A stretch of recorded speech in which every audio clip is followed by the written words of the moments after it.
இதுக்கு முன்னாடி போட்ட 2 வீடியோல என்னென்ன வேண்டுதல் முறைகள் இருக்கு, எப்படி இந்த கோவில்ல சிலை வச்சு வேண்டிக்கணும் அப்படின்ற எல்லா தகவலும் பார்த்தோம்.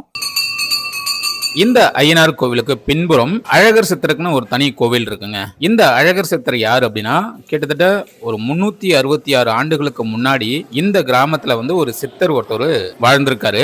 அவர் இந்த பகுதியில தவம் செஞ்சுக்கிட்டு மக்களினுடைய நோய் நொடிகளை தீர்த்து வச்சுக்கிட்டு இருந்திருக்காருங்க. அதுக்கப்புறம் இந்த கோவில் இருக்க பகுதியில இருந்த ஒரு கிணத்துல ஜீவ சமாதி அடைஞ்சிட்டாருங்களாம். அவருக்காக அவரு ஜீவ சமாதி அடைந்த அந்த கிணற்றை சுற்றி தாங்க இந்த கோவில் இப்ப கட்டப்பட்டு வழிபட்டுக்கிட்டு வந்துகிட்டு இருக்காங்க. இந்த கிணற்று மேல எப்பவுமே விளக்கு ஒண்ணு எரிஞ்சுக்கிட்டே இருக்குங்களாம். அந்த விளக்கு ஒளியில இந்த அழகர் சித்தர் காட்சி தருவதா இங்க வர பக்தர்கள் நெகிழ்ச்சியோட வேண்டிக்கிட்டு போறாங்க. அதே மாதிரி இந்த பகுதி எல்லாமே முன்னாடி மரங்கள் நிறைந்த காட்டு பகுதியா தான் இருந்திருக்கு. அப்போது இந்த ஐயனாரை மட்டும் பூஜை செஞ்சுக்கிட்டு வந்திருக்காங்க.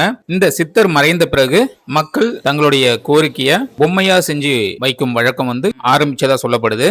இப்ப இந்த கோவிலை சுத்தி பாத்தீங்கன்னா ஏகப்பட்ட வேண்டுதல் நிறைவேறதுக்காக வைக்கப்பட்ட பொம்மைகள் ஆயிரக்கணக்கில் இந்த கோவிலை சுற்றி இருக்கும். இது எல்லாமே பக்தர்கள் தங்களுடைய வேண்டுதல் நிறைவேறினதுக்காக வைக்கப்பட்ட பொம்மைங்க. அப்படின்னா பாத்துக்கோங்க இந்த ஐயனார் மேல மக்கள் எந்த அளவுக்கு நம்பிக்கை வச்சிருக்காங்கன்றது.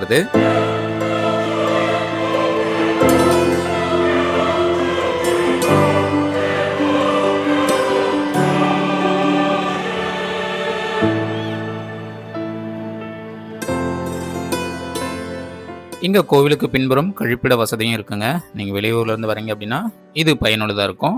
அப்படியே சிலை செய்யற இடத்துக்கு போயிட்டு அங்க எப்படிலாம் சிலை செய்யறாங்க அப்படின்றதெல்லாம் பார்த்துட்டு அப்படியே வீட்டுக்கு கிளம்பிட்டோம். நான் ஏற்கனவே சொல்லியிருந்த மாதிரி இந்த கோவிலுக்கு நேரடியாக பஸ் வசதியும் இருக்குங்க.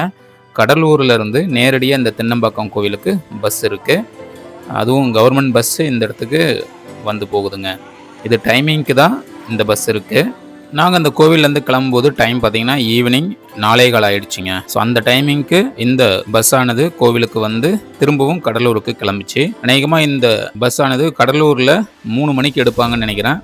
அங்கேருந்து இந்த கோவிலுக்கு ரிட்டன் 4:15 இங்கேருந்து கிளம்புற மாதிரி டைமிங் இருக்குது. நீங்கள் இந்த கோவிலுக்கு வரணும் அப்படின்னா கடலூர் பஸ் ஸ்டாண்டு வந்துட்டீங்க அப்படின்னா அங்கேருந்து உங்களுக்கு இந்த கோவிலுக்கு வர்றதுக்கு நேரடி பஸ் இருக்குது. ஸோ நீங்கள் டைமிங்லாம் கடலூர் பஸ் ஸ்டாண்டில் போயிட்டு நீங்கள் டைம் கீப்பர் கிட்ட கேட்டிங்கன்னா கண்டிப்பாக சொல்லுவாங்க. இல்லை தெரிஞ்சவங்க யாராச்சும் இருந்தீங்க அப்படின்னா கீழே இருக்க கமெண்ட் பாக்ஸில் மென்ஷன் பண்ணுங்கள் இந்த கோவிலுக்கு எந்தெந்த டைமிங்க்கு பஸ் போகுது அப்படின்றது.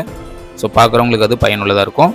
ஸோ இதோட இந்த வீடியோவை முடிச்சுக்கிறாங்க. இந்த வீடியோ உங்களுக்கு ரொம்ப பயனுள்ளதாக இருந்திருக்கும். இந்த கோவில் பற்றின அனைத்து தகவலும் உங்களுக்கு தெரிஞ்சிருக்கும் நம்புகிறேன். இதே மாதிரி வித்தியாசமான வேண்டுதல் முறைகள் உள்ள கோவில்கள் ஏதாச்சும் உங்கள் ஊர் பகுதிகளில் இருந்தது அப்படின்னா கீழே இருக்க கமெண்ட் பாக்ஸில் மென்ஷன் பண்ணுங்கள். இந்த வீடியோ பிடிச்சிருந்ததுன்னா ஒரு லைக் பண்ணிவிட்டு உங்கள் நண்பர்களுக்கும் ஷேர் பண்ணுங்கள். மீண்டும் அடுத்த ஒரு நல்ல வீடியோவில் சந்திக்கலாங்க.